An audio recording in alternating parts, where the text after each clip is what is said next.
ಅಲ್ಲ, ಭಾಳ ಸಂತೋಷ ಆಯಿತು.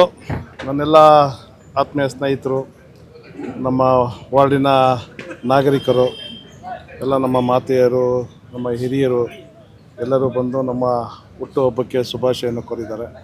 ಅದೇ ರೀತಿ ಈ ಒಂದು ಹುಟ್ಟುಹಬ್ಬದಲ್ಲಿ ಕಾರ್ಡಿಯೋ ಹಾಸ್ಪಿಟಲಿಂದ ನಾವು ವೈದ್ಯಕೀಯ ತಪಾಸಣೆಯನ್ನು ಮಾಡಿದ್ವಿ. ಪೌರ ಕಾರ್ಮಿಕರು ಬಂದಿದ್ದರು, ಅವರಿಗೆಲ್ಲ ಸನ್ಮಾನ ಮಾಡಿ ಅವರಿಗೆ ಬೆಡ್ಶೀಟ್ ಕೊಡುವಂಥದ್ದು, ಮಹಿಳೆಯರಿಗೆ ಸೀರೆ ಕೊಡುವಂಥದ್ದು, ಮಕ್ಕಳಿಗೆ ಬ್ಯಾಗ್ ಕೊಡುವಂಥದ್ದು. ಈ ಒಂದು ಹುಟ್ಟುಹಬ್ಬದಲ್ಲಿ ಅವರೆಲ್ಲರಿಗೂ ಒಂದು ಏನೋ ಒಂದು ಸಹಾಯ ಹಸ್ತವನ್ನು ಮಾಡಬೇಕು ಅಂಥೇಳಿ ಇವತ್ತು ಹುಟ್ಟುಹಬ್ಬದಲ್ಲಿ ಆಚರಣೆ ಮಾಡಿದ್ದೀವಿ. ಎಲ್ಲರೂ ಸಹಕಾರ ಕೊಟ್ಟಿದ್ದಾರೆ. ನಮ್ಮೆಲ್ಲ ಕಾರ್ಯಕರ್ತರು, ವಿಶೇಷವಾಗಿ ನಮ್ಮ ವಾರ್ಡ್ನವರು. ನಾವೇನು ಹುಟ್ಟುಹಬ್ಬವನ್ನು ಇಷ್ಟು ಅದ್ದೂರಿಯಾಗಿ ಏನು ಮಾಡ್ಕೋಬೇಕಂತಿರಲಿಲ್ಲ, ಆದರೆ ಕಾರ್ಯಕರ್ತರು ಇಲ್ಲ ಮಾಡ್ಕೊಳ್ಳೇಬೇಕು ಅಂಥೇಳಿ ಪ್ರೀತಿ ವಿಶ್ವಾಸದಲ್ಲಿ ಬೆಲೆ ಕಟ್ಟೋಕ್ಕಾಗಲ್ಲ. ಹಾಗಾಗಿ ಅವರು ಮಾಡಿದ್ದಕ್ಕೆ ನಾವು ಇವತ್ತು ಹುಟ್ಟುಹಬ್ಬವನ್ನು ನಾನು ನಮ್ಮ ಶ್ರೀಮತಿಯವರು ಇಲ್ಲೇ ಇದ್ದು ಅವರ ಜೊತೆಯಲ್ಲೇ ನಾನು ಆಚರಣೆಯನ್ನು ಮಾಡ್ಕೊಳ್ತಾ ಇದ್ದೀನಿ. ಸರ್, ಇವತ್ತು ಅಂದರೆ ನಿಮ್ಮ ಹುಟ್ಟುಹಬ್ಬಕ್ಕೆ ಸಾಕಷ್ಟು ಜನ ಅಭಿಮಾನಿಗಳು ಮತ್ತು ಹಿತೈಷಿಗಳು ಬಂದಿದ್ದರು. ಸೊ ನಾವು ಕೂಡ ಕೆಲವೊಂದಷ್ಟು ಬೈಕ್ಸ್ಗಳು ತಗೊಳ್ಳೋ ಸಂದರ್ಭದಲ್ಲಿ ಹೇಳ್ತಿದ್ರು, ಮುಂದಿನ ದಿನದಲ್ಲಿ MLA ಆಗಬೇಕು, ಕಾರ್ಪೊರೇಟ್, ಈ ಥರ ಎಲ್ಲ ಸಾಕಷ್ಟು ಅವರ ಒಂದು ಪ್ರೀತಿಯ ಇದನ್ನು ಮೇಯರ್ ಆಗಬೇಕು ಅಂತೇಳಿ ಸಾಕಷ್ಟು ಪ್ರೀತಿಯ ಒಂದು ವ್ಯಕ್ತಪಡಿಸ್ತಿದ್ರು ಸರ್. ಇಲ್ಲ, ನಾನು 2 ಬಾರಿ ಕಾರ್ಪೊರೇಟರ್ ಆಗಿದ್ದೆ. ನಮ್ಮ ಶ್ರೀಮತಿಯವರು 1 ಬಾರಿ ಕಾರ್ಪೊರೇಟರ್ ಆಗಿದ್ದರು. ನಾನು ಮೇಜರ್ ವರ್ಕ್ಸ್ ಕಮಿಟಿ ಚೇರ್ಮನ್ನು ಸಹ BBMPಯಲ್ಲಿ ಆಗಿದ್ದೆ. ಇವತ್ತು ರಾಜ್ಯದಲ್ಲಿ OBCಯ ಪ್ರಧಾನ ಕಾರ್ಯದರ್ಶಿಯಾಗಿ ಕೆಳ ಹಂತದಿಂದ ನಮ್ಮ ಗುರುಗಳು BN ವಿಜಯ್ ಕುಮಾರ್ ಅವರು, ಅನಂತ್ ಕುಮಾರ್ ಅವರು ನಮ್ಮನ್ನು ಯಾವ ರೀತಿಯಲ್ಲಿ ಬೆಳೆಸಿದ್ರೋ ಅವರ ಬೆಳವಣಿಗೆಯಲ್ಲಿ ನಾವು ಇವತ್ತು ಎತ್ತರ ಬಂದಿದ್ದೀವಿ.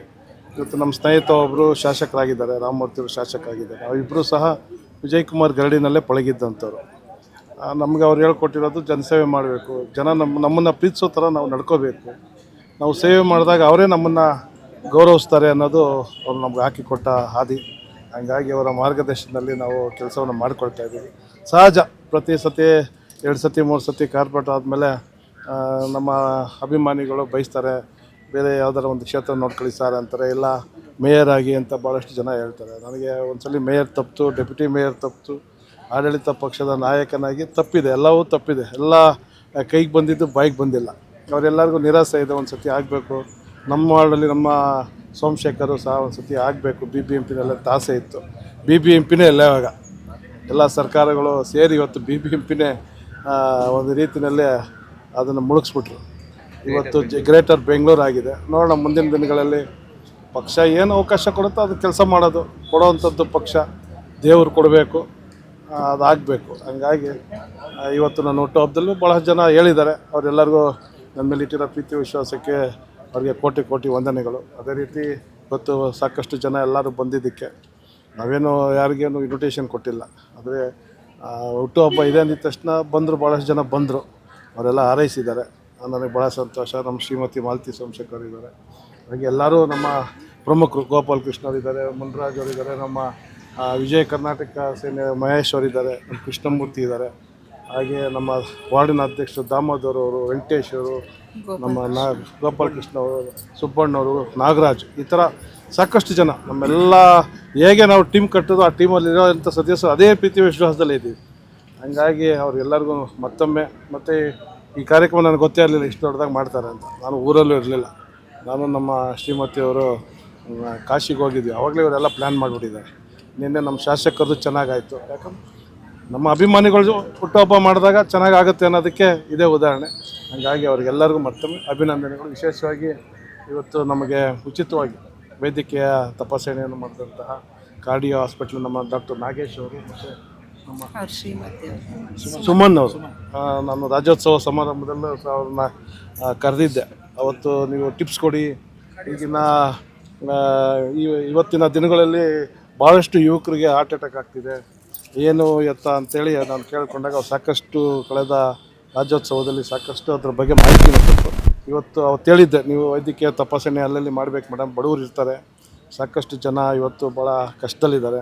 ಕೋವಿಡ್ ಬಂದಮೇಲಂತೂ ಸಾಕಷ್ಟು ಆಟೋ ಚಾಲಕರಿಗಿರ್ಬೋದು, ಬಡವರಿಗೆ ಭಾಳ ಕಷ್ಟ ಆಗಿದೆ. ಅವರಿಗೆಲ್ಲ ಒಂದು ಸಲಹೆ ಕೊಡಬೇಕಂತ ಹೇಳಿದಾಗ ಅವತ್ತು ಅವ್ರು ಕೊಟ್ಟಂಗೆ ಇವತ್ತು ಬಂದು ವೈದ್ಯಕೀಯ ತಪಾಸಣೆ ಮಾಡಿದ್ದಾರೆ. ಡಾಕ್ಟರ್ ನಾಗೇಶ್ ಅವ್ರಿಗೂ, ನಮ್ಮ ಮೇಡಮ್ ಅವ್ರಿಗೂ ಮತ್ತು ನಮ್ಮ ಅನುಪಮ ಡಾಕ್ಟರ್ ಅವ್ರಿಗೂ ಮತ್ತೊಮ್ಮೆ ಅಭಿನಂದನೆಗಳು. ಎಲ್ಲರಿಗೂ ಸಹ ವಿಶೇಷವಾಗಿ ಪರೋಕ್ಷವಾಗಿ ಪ್ರತ್ಯಕ್ಷವಾಗಿ ನಮ್ಮ ಜೊತೆ ಕೈ ಜೋಡಿಸಿ ಈ ಹುಟ್ಟುಹಬ್ಬದ ಯಶಸ್ವಿ ಮಾಡಿಕೊಟ್ಟಿದ್ದಕ್ಕೆ ಅವರೆಲ್ಲರ ಅಭಿನಂದನೆಗಳು. ವಿಶೇಷವಾಗಿ ರಸ್ತೆಯವರು ಇವತ್ತು ಭಾಳ ಕಷ್ಟ ಆಗಿರ್ಬೋದು ಅಕ್ಕಪಕ್ಕ ಮನೆಗಳಿಗೆಲ್ಲ. ಅವರು ಯಾರು ಬೇಜಾರು ಮಾಡ್ಕೋಬೇಡಿ, ಇದು ಒಂದು ಅರ್ಧ ದಿವಸದ ಕಾರ್ಯಕ್ರಮ. ನಿಮ್ಮ ಏನು ಹೆಂಗಿರುತ್ತೆ ನಾಳೆ ಅದೇ ರೀತಿಯಲ್ಲಿ ಸ್ವಚ್ಛತೆಯನ್ನು ಸಹ ಮಾಡಿ, ಮೋದಿಯವರು ಹೇಳಿದಾರಲ್ಲ, ನಾವು ಮಾಡಿದ್ದು ನಾವೇ ಎತ್ತಬೇಕು ಅಂತ ಹೇಳಿದಾರಲ್ಲ, ಆ ರೀತಿಯಲ್ಲಿ ನಾವೇ ಕ್ಲೀನ್ ಮಾಡ್ತೀವಿ. ಹೀಗಾಗಿ ಯಾರಿಗೂ ತೊಂದರೆ ಆಗಲ್ಲ. ಮತ್ತೊಮ್ಮೆ ಎಲ್ಲರಿಗೂ ನಮಸ್ಕಾರ. ಬೆಂಗಳೂರು ಬೆಳೀತಾ ಇದೆ, ಗ್ರೇಟರ್ ಬೆಂಗಳೂರು ಚುನಾವಣೆ ನಡೀತಾ ಇದೆ, ವಾರ್ಡ್ ವಿಂಗಡಣೆ ಆಗಿದೆ, ಎಲ್ಲ ಮತದಾರರ ಸಂಖ್ಯೆ ಕಡಿಮೆ ಆಗಿದೆ. ಯಾವ ರೀತಿ ವಾರ್ಡ್ ವಿಂಗಡಣೆ ಆಗಿದೆ? ಅಲ್ಲ, ಯಾವುದೇ ಸರ್ಕಾರ ಬಂದರೂ ಸಹ ಚುನಾವಣೆ ಮಾಡಬೇಕಂತ ಅವ್ರ ಮನಸ್ಸಲ್ಲಿ ಏನಿಲ್ಲ. ಈಗಾಗಲೇ BBMPನಲ್ಲಿ 198 ವಾರ್ಡ್ ಇತ್ತು. ಸದಸ್ಯರು ಇದ್ದಿದ್ದು ನಿಜವಾಗ್ಲೂ ಬೆಂಗಳೂರಿಗೆ ಒಳ್ಳೆಯ ಹೆಸರು ತಂದಿರೋರು, ಕೆಲಸ ಆಗಿರೋರು. ಇವ್ರಿಗೆ ಚುನಾವಣೆ ಮಾಡಬಾರ್ದು, ಯಾರೂ ಸದಸ್ಯರೇ ಇರಬಾರ್ದು ಅನ್ನೋ ನಿಟ್ಟಿನಲ್ಲಿ ಇವರು BBMPನ ಅದನ್ನು ಮುಳುಗಿಸ್ಬಿಟ್ರು. ಇವತ್ತು ಗ್ರೇಟರ್ ಬೆಂಗಳೂರು ಅಷ್ಟೇ, ಸುಮ್ಮನೆ ಗ್ರೇಟರ್ ಬೆಂಗಳೂರು ಮಾಡ್ತೀವಿ ಅಂತೇಳಿ ಚುನಾವಣೆ ಮುಂದಾಕೋದೇ ಒಂದು ಹುನ್ನಾರ ಇವ್ರದ್ದೆಲ್ಲ. ಯಾರಿಗೂ ಚುನಾವಣೆ ಮಾಡಬೇಕು ಅನ್ನೋದಿಲ್ಲ. ಇವತ್ತಿನ ಕಾಂಗ್ರೆಸ್ ಸರ್ಕಾರದ ಸ್ಥಿತಿ ತಾವೆಲ್ಲ ನೋಡಿದ್ರೆ ಅವ್ರಿಗೆ ನಾವು ಮುಂದೆ ಗೆಲ್ತೀವಿ ಅನ್ನೋದು ಅವ್ರಿಗೇನು ಭರವಸೆ ಇಲ್ಲ. ನಮಗೂ ಭರವಸೆ ಇಲ್ಲ ಅವ್ರು ಚುನಾವಣೆ ಮಾಡ್ತಾರೆ ಅಂತ, ನಮಗೇನು ಭರವಸೆ ಇಲ್ಲ. ಸುಮ್ಮನೆ ಅನಾವಶ್ಯಕವಾಗಿ ನಾವು ಏರಿಯಾಗಳನ್ನ ಸೇರಿಸ್ಕೊತಾ ಇದ್ದೀವಿ ಅಂತ ಸೊಬ್ಬು ಬೆಳ್ಕೊಂಡು ಕ್ಯಾಬಿನೆಟ್ಟಲ್ಲಿ ಇರ್ಬೋದು, ಅಧಿವೇಶನದಲ್ಲಿ ಅಧಿವೇಶನದಲ್ಲಿಟ್ಟು ಅದನ್ನು ಮುಂದೂಡುವಂಥ ಕೆಲಸವನ್ನು ಮಾಡ್ತಾಯಿದ್ದಾರೆ. ಯಾರಿಗೂ ಚುನಾವಣೆ ಮಾಡೋಕ್ಕೆ ಮನಸ್ಸಿಲ್ಲ. ಯಾಕಂದರೆ ಕೆಳ ಹಂತದ ಸೆಕೆಂಡ್ ಲೈನ್ ಲೀಡ್ರು ಬರಬಾರ್ದು. ಇವ್ರಿಗೆ ನಾವೇ ಇರಬೇಕು, ಬೆಂಗಳೂರಿನಲ್ಲೆಲ್ಲ ನಾವೇ ಓಡಾಡಬೇಕು ಅನ್ನೋದು ಅವರ ಮನಸ್ಸಲ್ಲಿದೆ ಅನಿಸುತ್ತೆ. ಹಾಗಾಗಿ ಚುನಾವಣೆ ಮಾಡ್ತಾಯಿಲ್ಲ. ಚುನಾವಣೆ ಮಾಡಿದರೆ ಬೆಂಗಳೂರು ಈ ಸ್ಥಿತಿನಲ್ಲಿ ಇರ್ತಾ ಇರಲಿಲ್ಲ. ಕಾರ್ಪೊರೇಟ್ರಿಗೆ ತಂದೆ ಆದಂಥ ಕೆಲಸ ಮಾಡಬೇಕು ಅಂತ ಅವ್ನಿಗೆ ಇಚ್ಛೆ ಇರ್ತದೆ. ನನ್ನ ವಾರ್ಡ್ ಚೆನ್ನಾಗಿ ಇಟ್ಕೋಬೇಕು ಅನ್ನೋದು ಪೈಪೋಟಿ ಮೇಲೆ ಕೆಲಸ ಮಾಡ್ತಾರೆ. ಹಾಗಾಗಿ ಕಾರ್ಪೊರೇಟ್ರುಗಳು ಇದ್ದಿದ್ದರೆ ಬೆಂಗಳೂರಿಗೆ ಒಳ್ಳೇದಾಗ್ತಾಯಿತ್ತು. ದೇವರು ಯಾರ್ಯಾರು ಈ ಸರ್ಕಾರವನ್ನು ನಡೆಸಿದ್ರು ಅವ್ರಿಗೆಲ್ಲರೂ ದೇವರು ಭಗವಂತ ಒಳ್ಳೆಯ ಬುದ್ಧಿ ಕೊಡಲಿ, ಮುಂದಿನ ದಿನಗಳಲ್ಲಿ ಚುನಾವಣೆ ಮಾಡಲಿ ಅನ್ನೋದು ನನ್ನ ಆಸೆ.